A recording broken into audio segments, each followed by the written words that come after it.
నమస్తే. నేను మీ ఎర్రగుంట్ల బాలాజీ ఆలయ వ్యవస్థాపకుడి. మొదటగా ధన్యవాదాలు తెలుపుతున్నాను.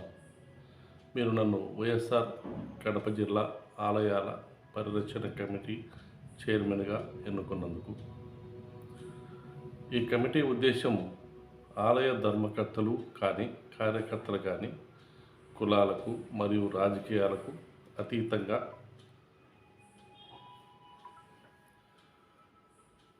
ముందుకు వెళ్ళాల్సిన సమయం వచ్చింది. అలాగే మన జీవన విధానము గుడి నుండే మొదలైంది. సంస్కృతి, సాంప్రదాయాలు మరియు కట్టుబాట్లు ఇవన్నీ గుడి నుండే మనం నేర్చుకుంటున్నాం. తదుపరి బడి. కావున కడప జిల్లాలో 36 మండలాలు ఉన్నాయి.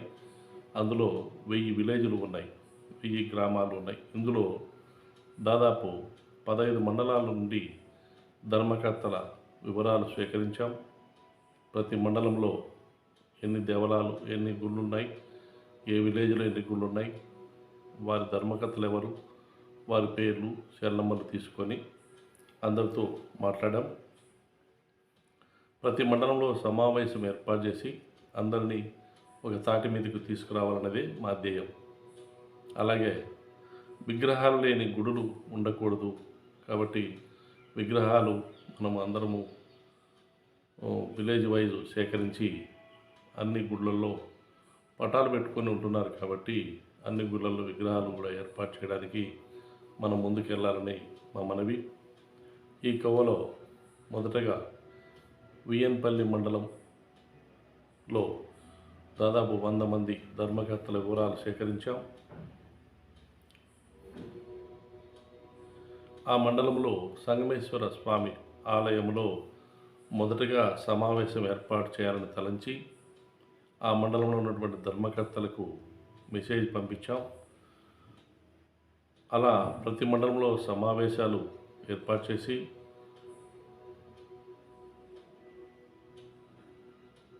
కావున మిగిలిన మండల ధర్మకర్తలు కూడా తమ వివరాలు పూర్తిగా జిల్లా కమిటీకి ఇవ్వగలరని ఆశిస్తున్నాం.